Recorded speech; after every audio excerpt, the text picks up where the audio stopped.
안녕하세요. 오늘도 행복한 시간, 책과 함께 하는 소설입니다. 여러분의 응원은 저에게 큰 힘이 됩니다. 감사합니다. 오늘 여러분과 함께 할 작품은 루시 모드 몽고메리의 명작 초록 지붕의 앤입니다. 지난 영상에서 앤이 다시 학교를 나가게 되었다는 이야기를 전했습니다. 친구들은 앤의 부재를 그리워하며 환영해주지만 앤은 길버트 블라이스가 준 사과는 무시하며 거절합니다. 앤은 다이애나를 잃은 슬픔 속에서도 학업이라는 새로운 목표와 학교 친구들의 인정으로 삶을 이어가며 세상이 너무 흥미로워 너무 오랫동안 슬퍼할 수 없다고 깨닫습니다. 오늘은 어떤 이야기가 펼쳐질까요? 지금 시작합니다. 끝까지 함께 해주세요. 제18장 구조에 나선 앤. 모든 위대한 일은 모든 사소한 일과 연결되어 있다. 언뜻 보기에는 캐나다의 어떤 총리가 정치 유세에 프린스 에드워드 섬을 포함하기로 한 결정이 그린 게이블즈의 어린 앤셜리의 운명과 크게 또는 전혀 관련이 없어 보일 수 있다. 하지만 관련이 있었다. 그 총리가 온 것은 1월이었는데 샬럿타운에서 열린 거대한 대중 집회에서 자신의 충성스러운 지지자들과 참석하기로 선택한 비지지자들에게 연설하기 위함이었다. 에이벌리 사람들의 대부분은 총리의 정치적 입장에 속해 있었다. 따라서 집회가 열리던 날 밤 거의 모든 남성과 상당수의 여성들이 30마일 떨어진 도시로 갔다. 레이첼 린드 부인도 갔다. 레이첼 린드 부인은 열렬한 정치가였으며 비록 자신이 반대편 정치적 입장이었음에도 불구하고 자신의 참석 없이는 정치 집회가 진행될 수 없을 것이라고 믿었을 것이다. 그래서 그녀는 도시로 갔고 남편 토마스는 말을 돌보는데 유용할 것이었다가 마릴라 커스버트를 함께 데려왔다. 마릴라 자신도 정치에 은근한 관심이 있었고 살아있는 진짜 총리를 볼 수 있는 유일한 기회라고 생각했기 때문에 다음 날 돌아올 때까지 앤과 매튜에게 집을 맡기고 즉시 그 기회를 잡았다. 따라서 마릴라와 레이첼 부인이 대중 집회에서 매우 즐거운 시간을 보내는 동안 앤과 매튜는 그린 게이블즈의 쾌활한 부엌을 둘이서만 차지했다. 오래된 워털루 난로에는 밝은 불이 타오르고 있었고 파랗고 흰 서리 결정들이 장묘리 위에서 빛나고 있었다. 매튜는 소파에서 농민 대변인을 보며 졸고 있었고 앤은 그날 제인 앤드루스가 빌려준 새 책이 놓여있는 시계 선반을 왠지 모르게 간절히 쳐다보면서도 단호한 결의로 책상에서 숙제를 공부했다. 제인은 그 책이 어떤 수의 전율이라도 보장한다는 말을 또는 그와 비슷한 말을 해주었고 앤의 손가락은 그것을 잡고 싶어 근질거렸다. 하지만 그것은 다음 날 길버트 블라이스의 승리를 의미할 것이다. 앤은 시계 선반에 등을 돌리고 그것이 거기에 없는 척 하려고 노력했다. 매튜, 학교 다닐 때 기하학을 공부해 본 적 있으세요? 아니. 난 그러지 않았단다. 매튜가 깜짝 놀라 졸음에서 깨어나며 말했다. 그랬으면 좋았을 텐데요.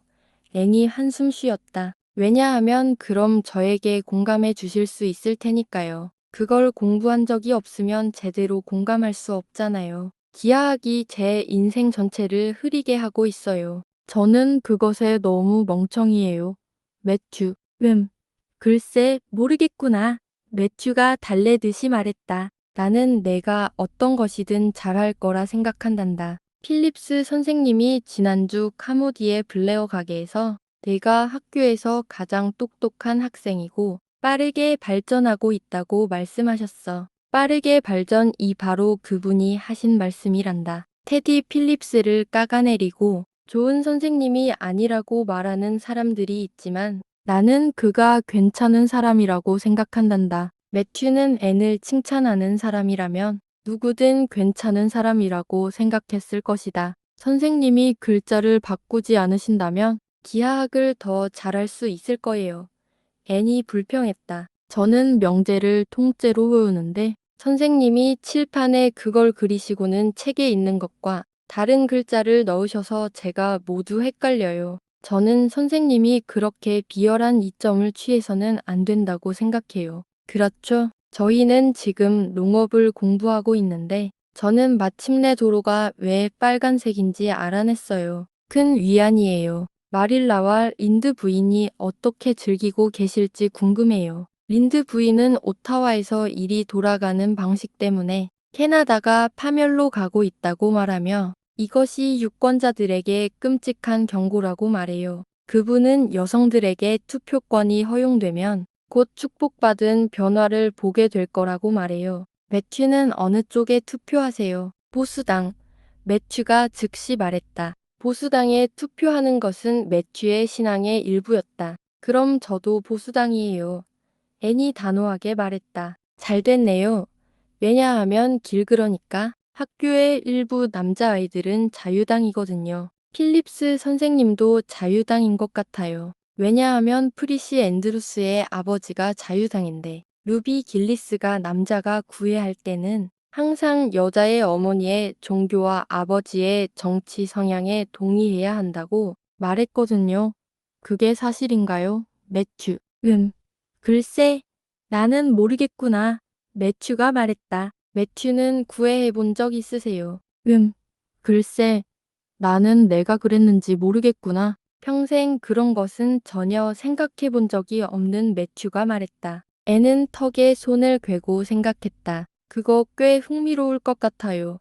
그렇지 않나요?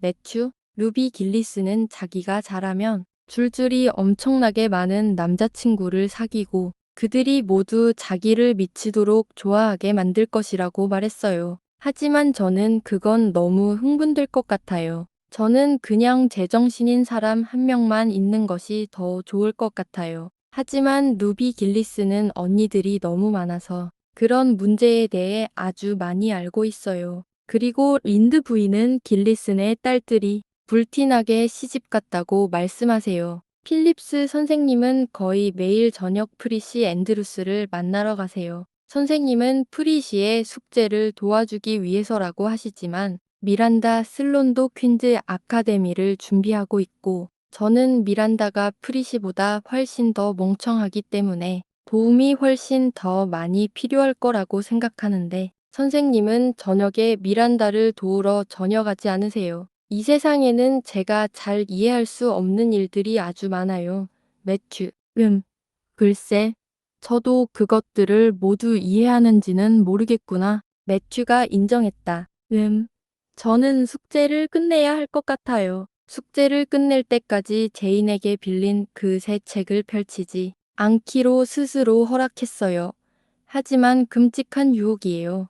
매튜, 제가 등을 돌려도 그것이 거기에 있는 것이 아주 분명하게 보여요. 제인이 그것 때문에 울다가 병이 났다고 말했어요. 저는 저를 울게 만드는 책이 좋아요. 하지만 저는 그 책을 거실로 가져가서 잼찬장에 잠가두고 열쇠를 매튜에게 드릴까 해요. 그리고 매튜는 제가 아무리 무릎 꿇고 간청해도 숙제를 마칠 때까지는 저에게 주시면 안 돼요. 유혹을 물리치라고 말하기는 쉽지만 열쇠를 얻을 수 없다면 그것을 물리치는 것이 훨씬 더 쉬워요. 그리고 나서 제가 지하실로 달려가서 러스셋 사과를 좀 가져올까요? 매튜, 러스셋 사과 좀 드시겠어요? 글쎄, 내가 그렇게 할 줄은 몰랐구나. 매튜가 말했다. 그는 러스셋 사과를 먹지 않았지만 앤이 그것을 좋아하는 것을 알았다. 앤이 러스셋 사과 가득한 접시를 들고 의기양양하게 지하실에서 막 나왔을 때 바깥에 얼음 낀 나무 보도에서 날아가는 발소리가 들렸고 다음 순간 부엌 문이 활짝 열리면서 다이애나 베리가 창백한 얼굴로 숨을 헐떡이며 쇼를버리에 급히 감은 채 뛰어들어왔다. 애는 놀라서 재빨리 촛불과 접시를 놓쳤고 접시, 촛불, 사과는 함께 지하실 사다리 아래로 추락하여 다음 날 아침 마릴라에게 녹은 기름 속에 파묻힌 채 발견되었는데 마릴라는 그것들을 수습하면서 집에 불이 나지 않은 것을 감사하게 여겼다. 도대체 무슨 일이야? 다이애나. 앤이 소리쳤다. 어머니가 마침내 마음을 돌리셨니? 오, 앤, 빨리 와줘. 다이애나가 신경질적으로 간청했다. 미니 메이가 너무 아파크로프병에 걸렸어. 어린 메리조가 그러는데 아빠랑 엄마는 읍내에 가셨고 의사를 부르러 갈 사람이 아무도 없어. 미니 메이가 너무 심각한데 어린 메리조는 어떻게 해야 할지 몰라오. 앤, 나 너무 무서워. 매튜는 말없이 모자와 외투를 챙겨 다이애나를 스쳐 지나 어두운 마당 속으로 사라졌다. 아저씨는 붉은 갈색 앞말에게 마구를 채워서 카모디로 의사를 부르러 가신 거야. 후드와 재킷을 서둘러 입던 앤이 말했다. 아저씨가 말씀하시지 않아도 저는 알아요. 매튜 아저씨와 저는 영혼이 너무 가까워서 아저씨 생각을 말없이도 다 읽을 수 있어요. 나는 아저씨가 카모디에서 의사 선생님을 찾지 못할 거라고 생각해. 다이애나가 흐느꼈다. 플레어 박사님이 읍내에 가셨다는 걸 알아. 스펜서 박사님도 가셨을 것 같아. 어린 메리조는 크루프병에 걸린 사람을 한 번도 본 적이 없고 린드 아주머니는 안 계셔. 오, 앤. 울지 마. 다이애나.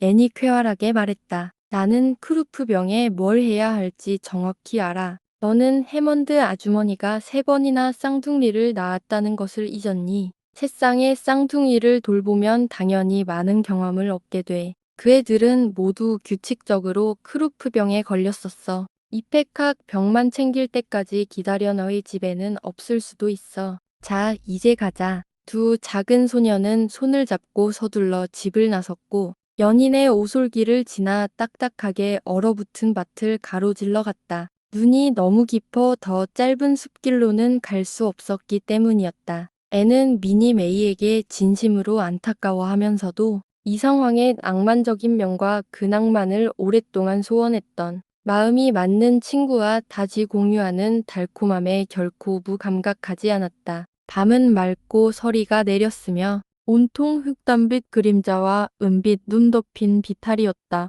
커다란 별들이 고요한 들판 위에서 빛나고 있었다. 여기저기 어둡고 뾰족한 전나무들이 서 있었는데 가지에는 눈이 가루처럼 덮여 있었고 그 사이로 바람이 휘파람을 불고 있었다. 애는 오랫동안 소원했던 마음의 친구와 함께 이 모든 신비롭고 사랑스러운 풍경 속을 미끄러지듯 지나가는 것이 진정으로 황홀하다고 생각했다. 3살짜리 미니 메이는 정말로 몹시 아팠다. 그녀는 부엌 소파에 열이 나고 불안한 상태로 누워 있었고 그녀의 쉰 목소리에 거친 숨소리는 집 전체에 들렸다. 베리 부인이 집을 비운 동안 아이들을 돌보라고 고용한 크릭 출신의 건장하고 얼굴이 널쩍한 프랑스계 소녀인 어린 메리조는 속수무책으로 당황해하며 무엇을 해야 할지 생각할 능력도 생각하더라도 그것을 실행할 능력도 전혀 없었다. 애는 능숙하고 신속하게 일에 착수했다. 미니 메이는 크루프병이 확실해요.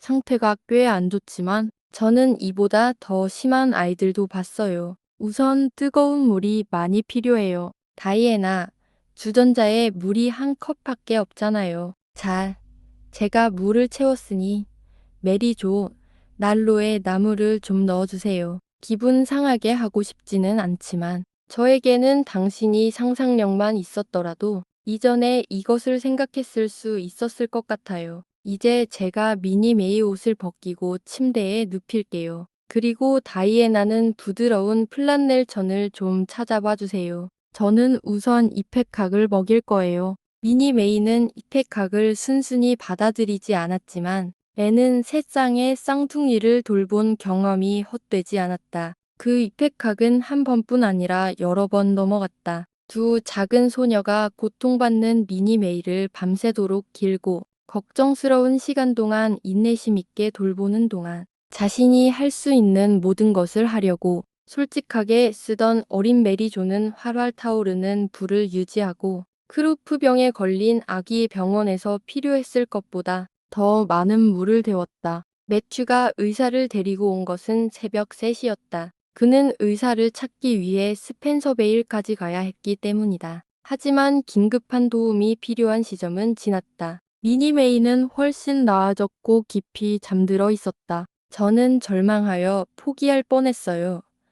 앤이 설명했다. 아이는 점점 더 나빠져서 마지막 상퉁이들보다도 더 심하게 아팠어요. 저는 아이가 질식해서 죽을 줄 알았어요. 저는 그 병에 든 이펙학을 한 방울도 남김없이 다 먹였어요. 그리고 마지막 복용량을 먹인 후 저는 제 자신에게 말했어요. 다이애나나 어린 메리조에게는 말하지 않았어요. 왜냐하면 그들이 이미 걱정하고 있는 것보다 더 걱정하게 만들고 싶지 않았지만 제 감정을 달래기 위해 저 자신에게 말해야 했어요. 이것이 마지막 남은 희망이지만 헛된 것 같습니다. 하지만 약 3분 후에 아이가 가래를 뱉어내고 곧바로 나아지기 시작했어요. 의사 선생님, 제 안도감을 그냥 상상해 주셔야 해요. 저는 말로 표현할 수가 없어요. 말로 표현할 수 없는 몇 가지 일들이 있다는 것을 아시잖아요. 네, 알지요.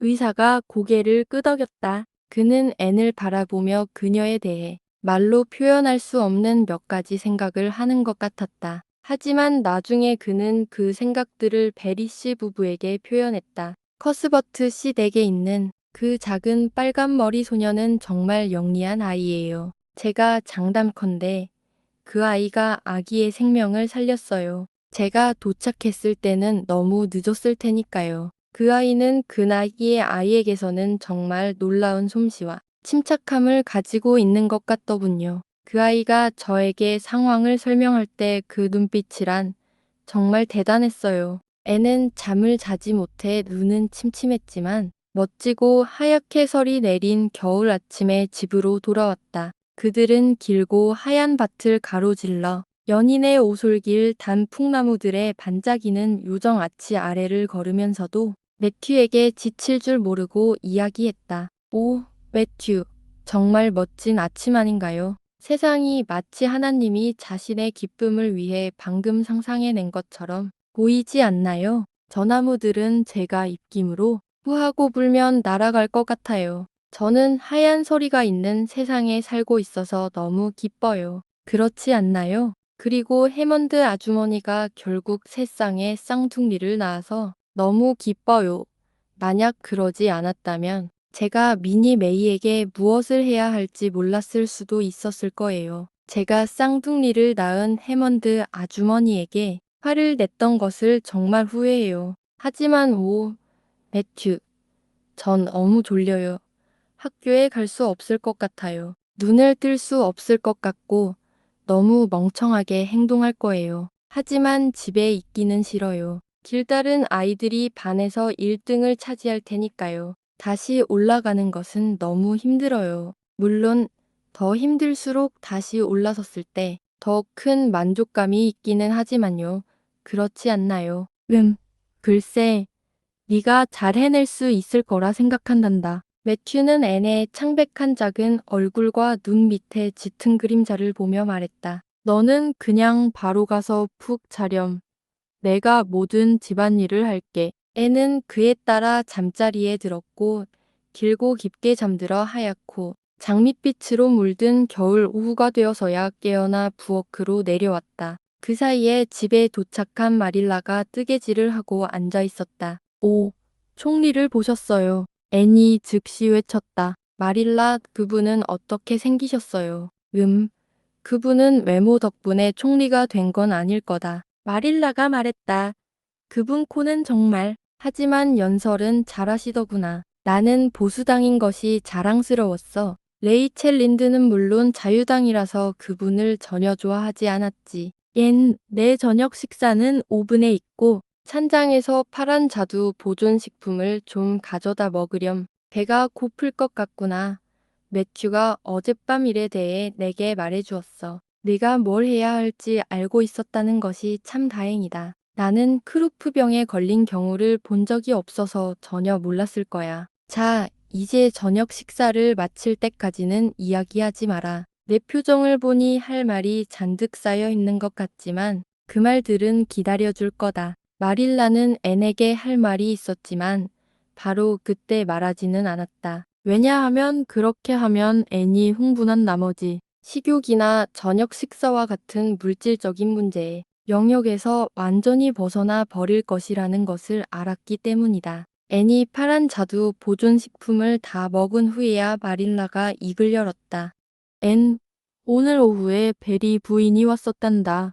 너를 보고 싶어 했지만 내가 너를 깨우지 않았어. 그녀는 내가 미니 메이의 목숨을 구했다고 말했고, 건포도 와인 사건에서 자신이 행동했던 것에 대해 매우 미안하다고 했어.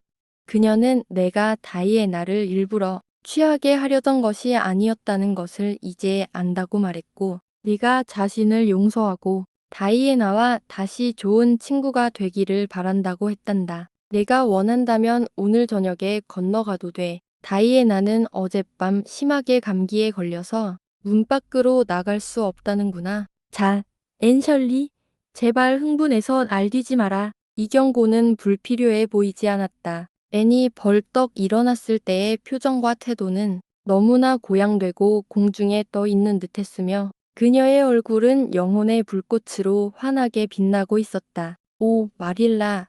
지금 바로 가도 될까요? 설거지를 안 하고요. 돌아와서 할게요. 하지만 이 가슴 설레는 순간에 설거지처럼 낭만적이지 않은 일에 저를 묶어둘 수는 없어요. 그래, 그래, 뛰어가렴. 마릴라가 너그럽게 말했다. 앤 셜리 너 제정신이니? 당장 이리 돌아와서 뭐라도 걸쳐라. 내가 바람한테 말하는 것과 같겠구나. 모자나 덮을 것도 없이 가버렸어. 머리카락을 휘날리면서 과수원을 가로질러 달려가는 것을 봐라. 감기에 걸려 죽지 않으면 다행이겠다. 애는 보랏빛 겨울 황혼 속에 눈 덮인 곳들을 가로질러 춤추듯이 집으로 돌아왔다. 멀리 남서쪽 하늘에는 희미한 금빛과 천상의 장밋빛이 감도는 하늘에 크고 은은하게 빛나는 진주 같은 저녁별이 번쩍였고, 이는 빛나는 흰 공간과 어두운 가문 비나무 골짜기 위로 드리워져 있었다. 눈 덮인 언덕 사이에서 들려오는 설매 방울 소리는 서리가 내린 공기를 통해 요정의 종소리처럼 들려왔지만 그 음악은 앤의 마음과 입술에 흐르는 노래보다 달콤하지 않았다. 마릴라, 당신은 완벽하게 행복한 사람을 보고 계세요. 그녀가 선언했다. 저는 완벽하게 행복해요. 네, 제 빨간 머리에도 불구하고요. 지금 당장은 빨간 머리보다 더 고상한 영혼을 가지고 있어요. 베리 부인이 저에게 키스하고 울면서 너무 미안하고 어떻게 보답해야 할지 모르겠다고 말씀하셨어요. 저는 정말 당황했어요. 마릴라, 하지만 저는 할 수 있는 한 가장 정중하게 말했어요. 저는 베리 부인께 앙금은 없어요. 제가 다이애나를 취하게 할 의도가 아니었음을 다시 한번 확신시켜 드립니다. 그리고 앞으로는 과거를 망각의 망토로 덮을 거예요. 정말 품위 있는 방식으로 말했죠. 마릴라, 저는 제가 베리 부인의 머리에 숯불을 쌓고 있다고 느꼈어요. 그리고 다이애나와 저는 아주 즐거운 오후를 보냈어요. 다이애나가 카모디에 계신 이모에게 배운 새로운 멋진 코바늘드기 스티치를 저에게 보여줬어요. 에이벌리에서는 우리 외에 단 한 사람도 그것을 몰라요. 그리고 우리는 그것을 다른 누구에게도 절대 누설하지 않겠다는 엄숙한 맹세를 했어요. 다이애나가 장미 화환이 그려진 아름다운 카드와 시한 구절을 저에게 주었어요. 네가 나를 사랑하는 만큼 내가 너를 사랑한다면 죽음만이 우리 둘을 갈라놓을 수 있으리. 그리고 그것은 사실이에요. 마릴라, 우리는 필립스 선생님께 학교에서 다시 함께 안개해달라고 부탁할 거예요. 그리고 거치파이는 미니 앤드루스 옆으로 가면 돼요. 저희는 우아한 차 모임을 가졌어요. 마릴라, 베리 부인이 제가 마치 진짜 손님인 것처럼 가장 좋은 자기 세트를 건네 놓으셨어요. 그게 저에게 얼마나 큰 전율을 주었는지 말로 다 할 수 없어요. 이전에는 아무도 저 때문에 가장 좋은 자기를 사용한 적이 없었어요. 그리고 저희는 과일 케이크, 파운드 케이크, 도넛, 그리고 두 종류의 보존식품을 먹었어요. 마릴라. 그리고 베리 부인이 저에게 차를 마시는지 물어보시고, 여보, 앤에게 비스킷을 건네주지 그래요. 라고 말씀하셨어요. 마릴라, 어른 대접을 받는 것만으로도 이렇게 좋은데 어른이 되는 것은 정말 멋질 거예요. 나는 그 점에 대해서는 모르겠구나. 마릴라가 짧은 한숨과 함께 말했다.